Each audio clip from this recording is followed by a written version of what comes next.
Palestine! From the river to the sea! From the river to the sea! Palestine must be free! Palestine must be free! From the sea to the river! From the sea to the river! Palestine will live forever! Palestine will live forever!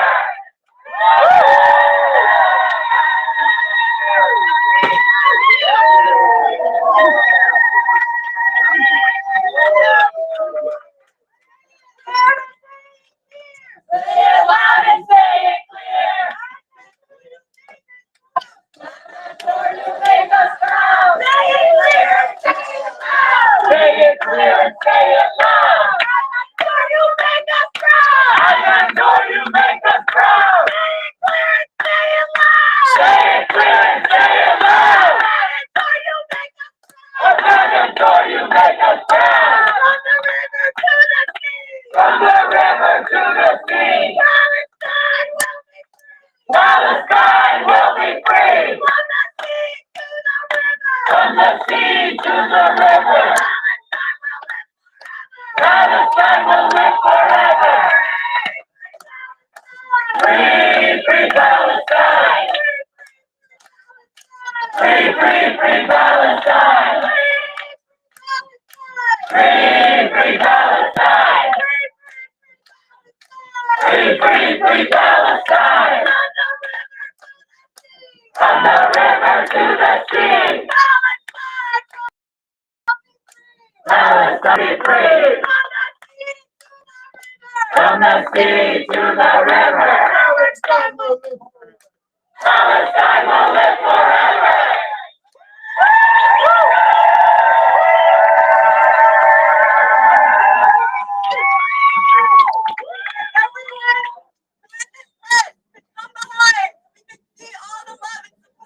We're going to start a little bit of a press conference here, but we want to show that there's all these people here to support them.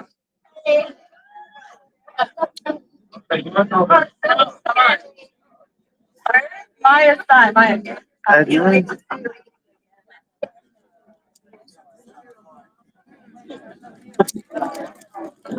Let's get one today.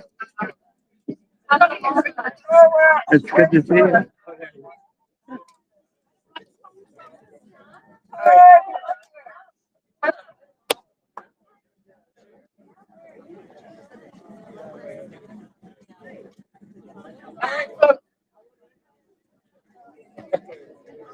Maya, where's your son? Right here. All right, folks. We're here in Washington, D.C. Two of our friends based in D.C. were just part of the global Sumud Flotilla.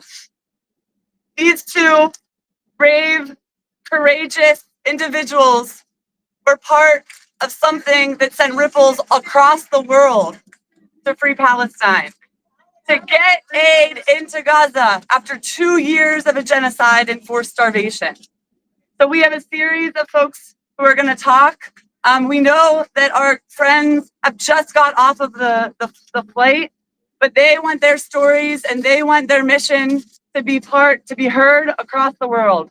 So we're going to start with Adnaan, who was part of one of the boats that got extremely close to Gaza. So Adnaan.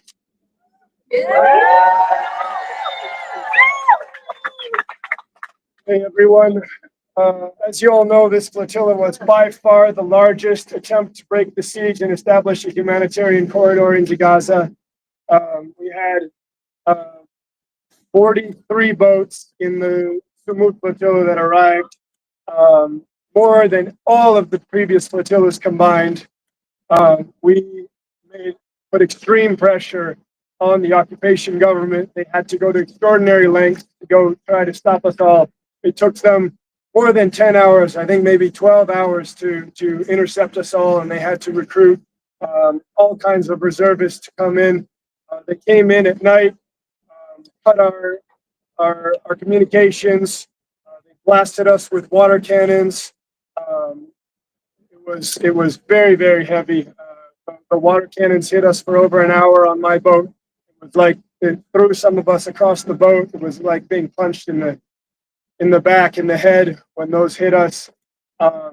And when they were able to disable our boats or suppress the crew, they sent high-speed ribs in with armed special forces and took over our boats. As you all know, it is an act of piracy under maritime law to intercept civilian vessels in international waters. It is also a war crime and a breach of the Geneva Conventions to block a civilian humanitarian aid convoy under international humanitarian law. We were locked below in my boat. We were taken to the port of Astud, and we were processed and sent to what they call a terror detention camp, a high security prison called Kitziot in the Nakat Desert, south of Gaza. We spent more than 5 days there. We were overcrowded.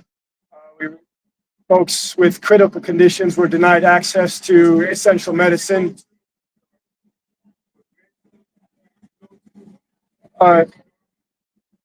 She was with the women's group. Yes, the women and the men were separating. So I saw her once, but we went. We were locked there, not allowed any time out of the cell. No access to fresh air. And people didn't get their insulin. People didn't get other critical medication for many days. Many people, especially the Arabs, the North Africans, and the people from the global South, were beaten, and we ended up. We had no help from the U.S. consulate. The U.S. consulate not only did not help us, finally showed up, I think on Sunday or Monday, when we were arrested on Wednesday night, intercepted on Wednesday night. We finally saw the U.S. consul staff. Not only did they tell us nothing, but they actually lied to us. They said that if we didn't sign this waiver that the Israelis were intent on having us sign, that we could be there for a very long time. We'd have to go through a series of deportation hearings in front of a judge. That was all turned out to be complete lies, complete BS. The UK consulate was complicit in this as well. They said that the only way any of us were getting out is if our government sent a charter plane to pick us up. They said, obviously, the UK government had no plans to do that. We knew that the US government had no plans to do that. So we were expecting to be in there for quite a long time. We know still that we still have 7 comrades. Last that we've heard, we still have 7 comrades from our flotilla locked up, and 140 more from the 1,000 Madeleines and the conscious that are there. So we are wearing our prison clothes still in solidarity with them. We need to put maximum pressure on the occupation to let them go. We cannot allow celebration of our activists getting out drown out the fact that we still have people in prison and that there are more than 10,000 Palestinians still in prison, including hundreds of children. So, that's all I have to say. Thank you so much for your welcome reception, but the fight continues. Just an update that all of the participants are out except one from Spain, as well as the most recent flotilla. So thank you to Adnaan. Brother Tor was also coming. Is also going to share and speak with us. Was on another boat, but part of the Global Sumud flotilla. Hey everyone.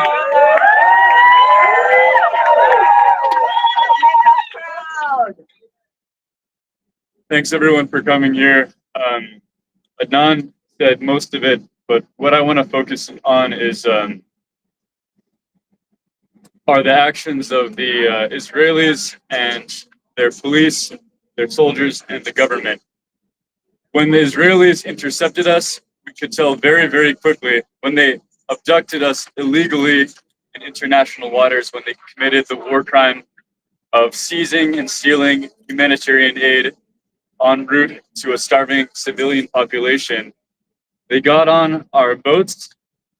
We knew immediately that the government of Israel and its soldiers are absolute cowards. They are afraid of the international response to their war crimes. The soldiers were under very, very strict orders,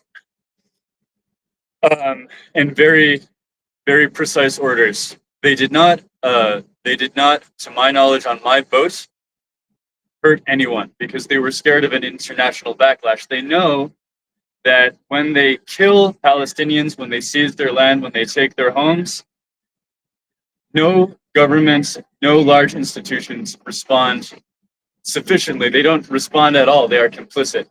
But when they steal the boats of their allies, UK flagged vessels, Portuguese flagged vessels, they know they have to be very, very careful. But this changed when we got to the port. When I got off the boat, I was zip tied, I was shoved to the ground. I was put in handcuffs a week ago. I still have scabs and forming cuts on my hands from the handcuffs. They beat me when they put me in the bus. And then when I was blindfolded and handcuffed with my hands behind my back for 4 or 5 hours, they took me off in prison processing. They handcuffed me so tightly, I lost consciousness and I fell on the ground. And they came in, they loosened my cuffs, and I was not even able to sit up without passing out again. Adnaan described their conduct in prisons, pointing guns right in our faces, denying people essential medication, overcrowding us, preventing us from having any yard time, seeing doctors, and or lawyers. Now, this is how they treat their allies. This is how they treat citizens of their greatest ally, the United States. This is how they treat UK citizens, Norwegian citizens. How much worse do they treat Palestinians? If they do this to us, the people who allow their government to continue committing war crimes, how do they treat Palestinians? Now, this is a taste for the contempt that they have with allies. We just got back. We're civilians. We're normal people doing what our governments and institutions should be doing. We're doing it ourselves. And this is how they treat us, with war crimes, with piracy, with beatings, with denial of basic treatment and human rights. Now we're back in the US, thank God, but Palestinians are still in prison. We have comrades who are still in prison. We have a Spaniard who's certainly there right now, and it's unclear about the others, to my knowledge, because they stole all of my stuff. They took all of my possessions. They itemized them all. They made a list. They gave me a receipt, and when I left, they gave me back only the receipt. Now it's petty. But they are petty, and the tiny little marks that we have, again, multiply them exponentially, and you will see what the Palestinians go through. It's very easy to look at Greta Thunberg, who's a famous activist, or random Palestinians who are being beaten, who you do not know, and it's easy to disassociate from that. But if your friends and your neighbors go on the next flotilla, if they go on a humanitarian mission to Gaza, people you know, your daughters, your sisters, your husbands, your brothers, this is how they will be treated by one of our greatest allies. They are not our ally, and we should not treat them as such. Now, we're all calling on the US government and all other governments of the flotilla members and all world governments who have any humanity to see what Israel really is and to treat them as such. Thank you.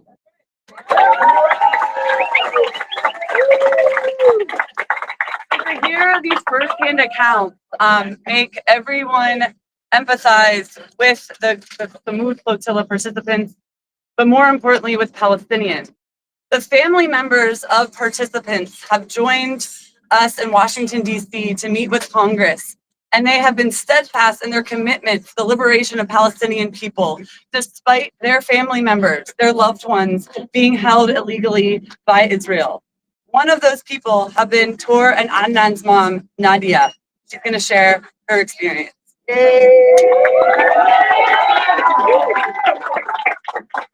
Hi, my name's Nadia, and my sons Tor and Adnaan Stumo were on the flotilla. They were on different boats.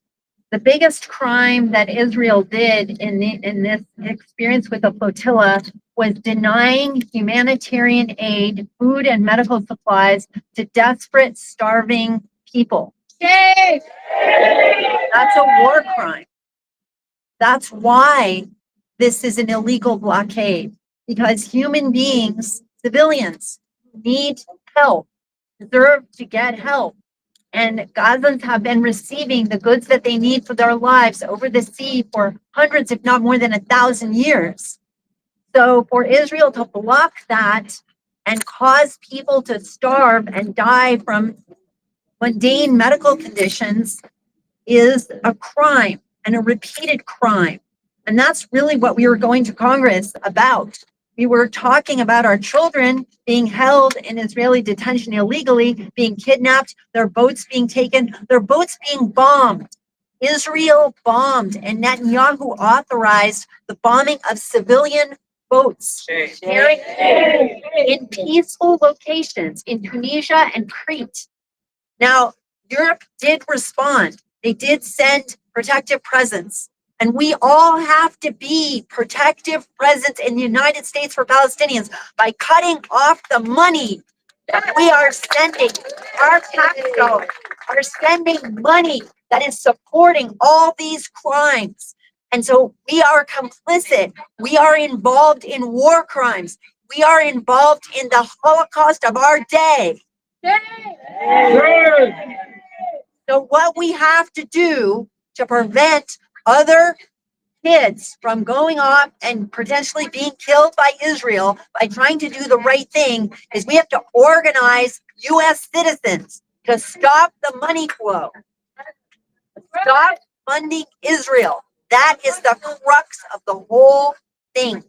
Palestinians can produce their own food. Palestinians have doctors. Palestinians have amazing hospitals. Palestinians are entirely capable. They do not need our help. They just need us to stop hurting them.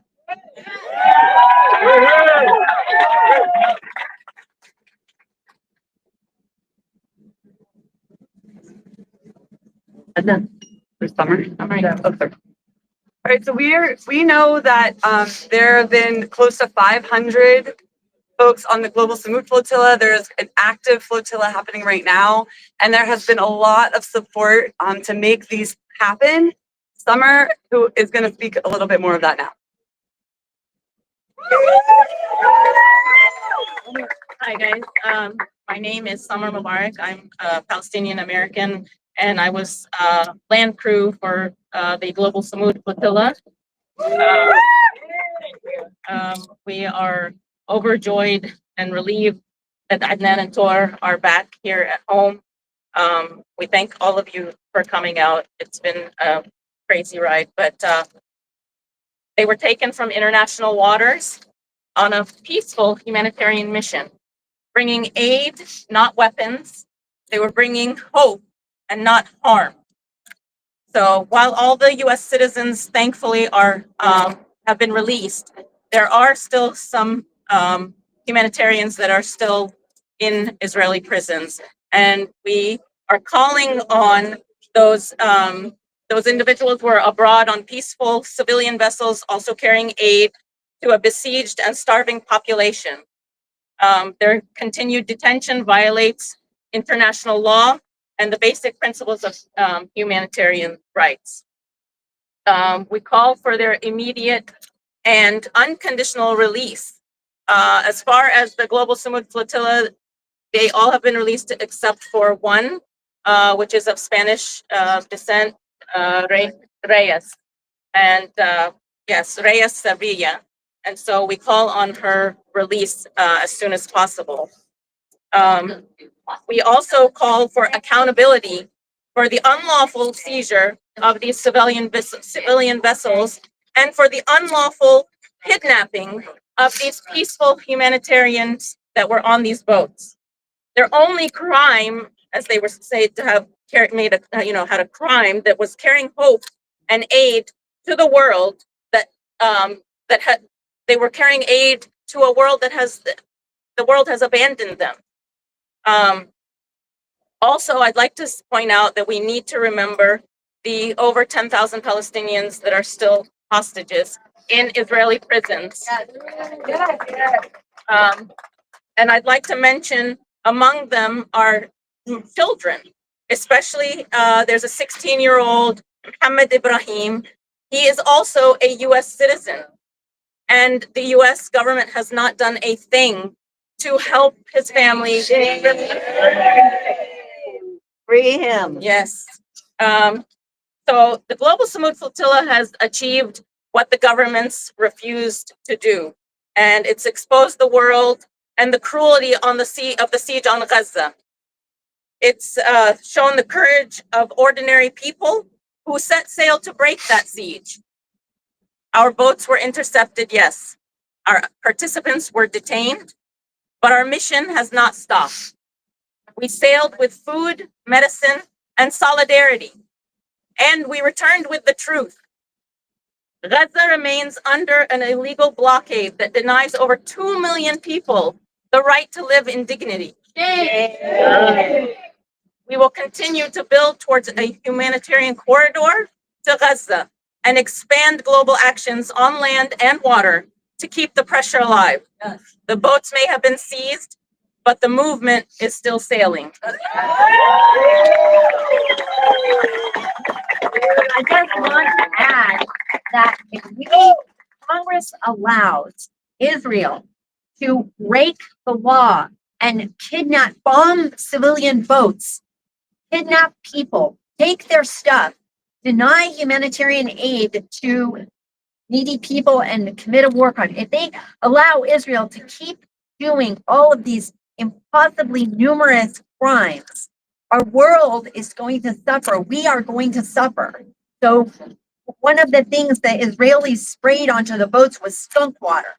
So they produce products, coercive products, to control human beings that they think are out of line. And those products are then tested on Palestinians in jail and out of jail, like the skunk water. And then the data is given to ICE, our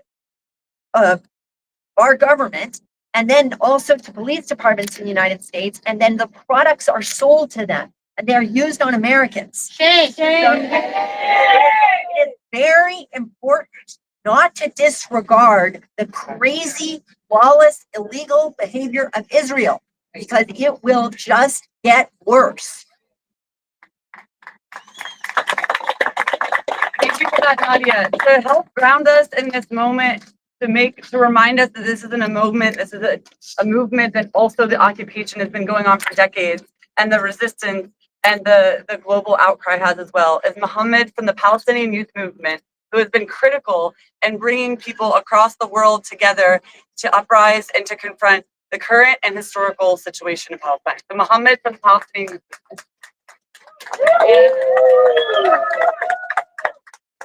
I think so much what I wanted to say has already been said, and it shows what unity we're seeing in the movement from no matter where you're coming at it from, no matter what your background is. And I think we all understand, and what Adnaan and Tor, what you guys mean to us, is that what we do matters. Every protest, every post, every interview, it all matters. Even when you felt it didn't matter, the past week has shown us that it does matter, because they would not have intercepted the flotilla if it didn't matter. They would not have capitulated to a ceasefire if the pressure wasn't mounting. The pressure that was mounting, of course, culminated in this flotilla. And in Trump's own words, the ceasefire was imposed to save Israel, right? It was to save Israel from the consequences of its own actions that were piling up. It became an international pariah. And one of the only ways for it to save Israel is to impose this ceasefire. So we thank you so much for everything you've done, Tor and Adnaan. And we promise to continue fighting, because, like you guys said, we need to internalize this. This is just one moment. People will come before us, we will continue to fight. As long as there is a single Palestinian prisoner, we will continue to fight. As long as a single cent, a single bullet goes to Israel, we will continue to fight. As long as Israel occupies a single centimeter of Palestinian or Arab land, we will continue to fight. As long as our government continues to play, as long as our government continues to place the interests of a foreign entity over the interests of our own people, our own schools, our own hospitals, we will continue to fight.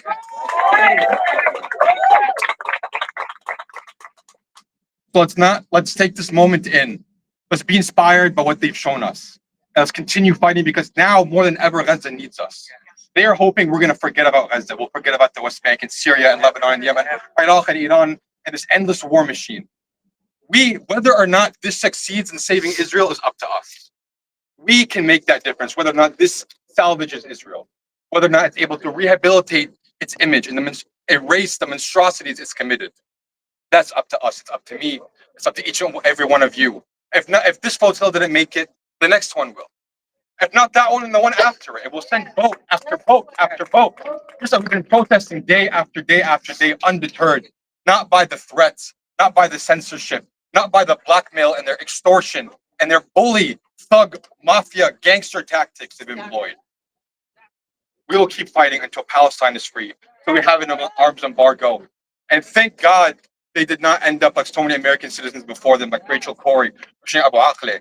But we will keep fighting until Israel is no longer acting with the impunity it has. Because once again, that is up to us. I'll leave it there. Thank you so much.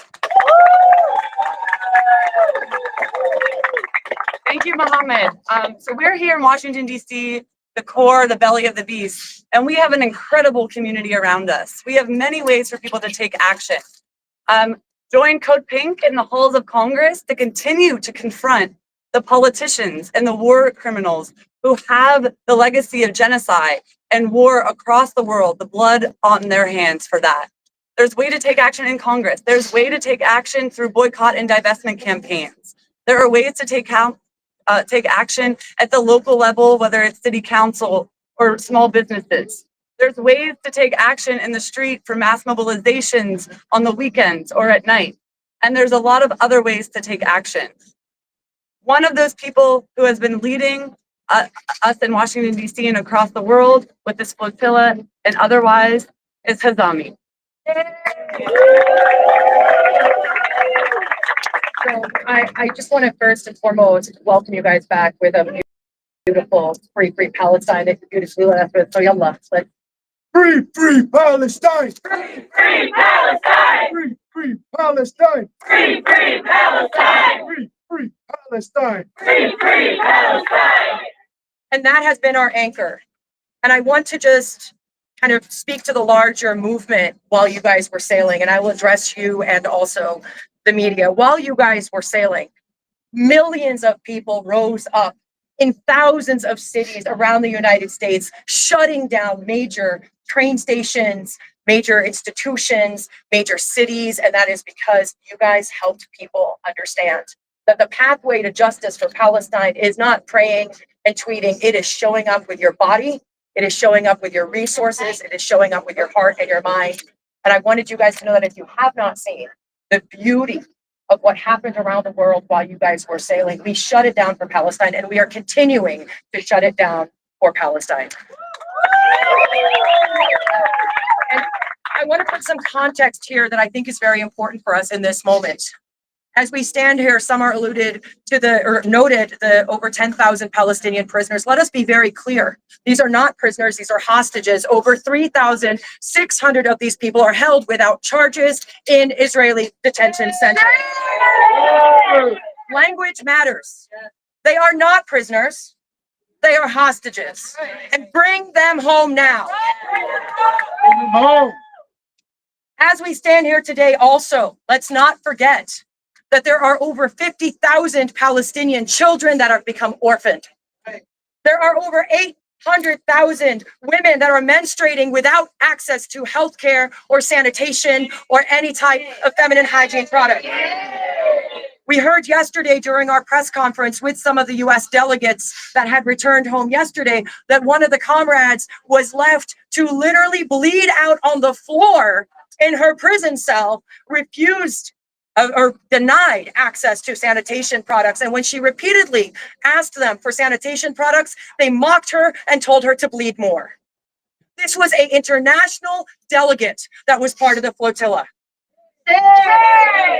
This was an international delegate that was a veteran who served in the US government. So when you guys are talking to the fact that this is how they treat American citizens, it is very important for us to acknowledge and identify that what we are seeing out of Gaza is not even anything based on the truth of what we know is happening in Gaza. One thing they told us when we were in prison, chanting for 2 nights for insulin, is no doctors for animals. And that's the way they see us. It's the way they see Palestinians, and worse. But I want to also say that these actions are working. The fact that, again, in the last week, I don't know how much news you guys have followed, but TikTok's acquisition by Larry Ellison, a Zionist supporter of Israel, when Netanyahu had to actually acknowledge publicly what the conspiracy theories that they used to say the Zionists own our media. He was bluntly telling people, no, not only do we own the media, but this is a weapon that we're losing with. Offering to pay $7,000 per post to American influencers to whitewash Israel's crimes. But no matter how much you pay influencers, no matter how many media platforms you buy, no matter how many social media platforms you acquire, the truth not only will break free, but is breaking free. And it's thanks to efforts like these. We've also seen the acquisition of CBS and Paramount, and now the new Barry Weiss, who's now the director, who also has not committed to journalism, but has committed to supporting Israel's propaganda. And so these flotillas not only challenge Israel's illegal blockade and siege, but they also challenge all of us to break free of the institutional shackles in our own minds to say we can, we will, and we are confronting these systems of oppression because they are all around us in DC. And Belly of the Beast is not a chant. We need to continue to be out. And I just want to end by saying thank you to you both. And I know one thing I will stress, so many people on the flotilla that I spoke with, and I know a lot of people here can echo the same thing, said we are not heroes. We are not heroes. But it is important to also honor the sacrifice that people are willing to make to ensure that the heroes in Palestine are being elevated through your stories and through your bravery. So thank you. Thank you.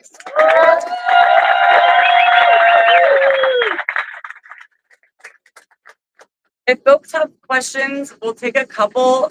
We know that they're have to be very tired. So want to help them out. But are there questions? Yeah, I know. I heard there was a Nigerian who was on the global flotilla guys. Has he been released? Yes, yes. Oh, thank you. Are there other questions? Okay, there's some press interviews that are going to go. We're going to do a group photo if you guys don't mind. But yeah, I mean, and maybe we end with the chant that Rafet made. You want to start it? Say it clear and say it loud. Say it clear and say it loud. Adnaan and Tor, you made us proud. Say it clear and say it loud. Adnaan and Tor, you made us proud.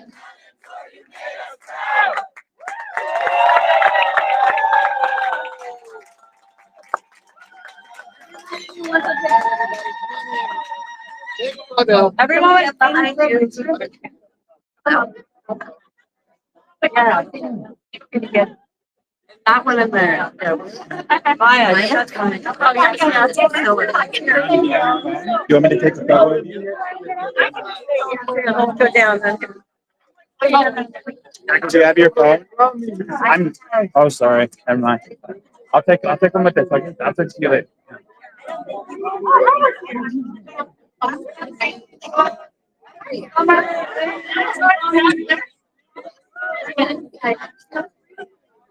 Take one now.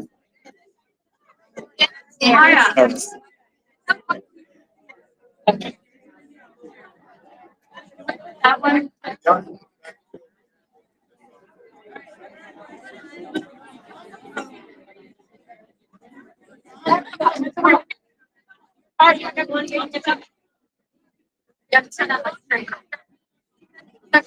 Okay.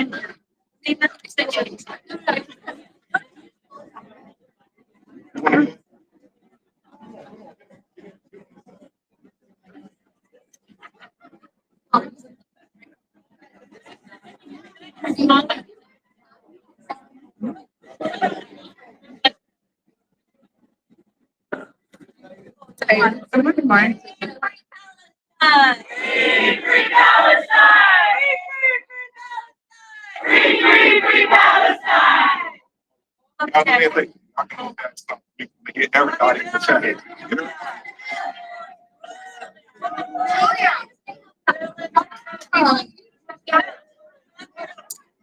All right, that's great. All right, now let's stand. Let's go. Let's go.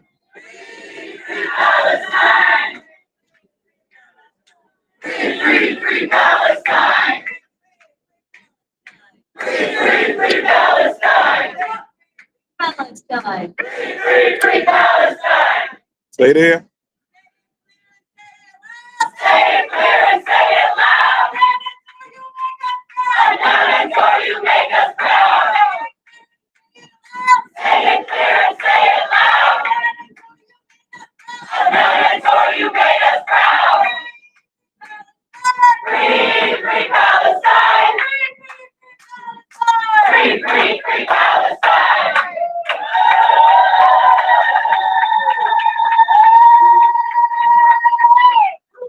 Hey.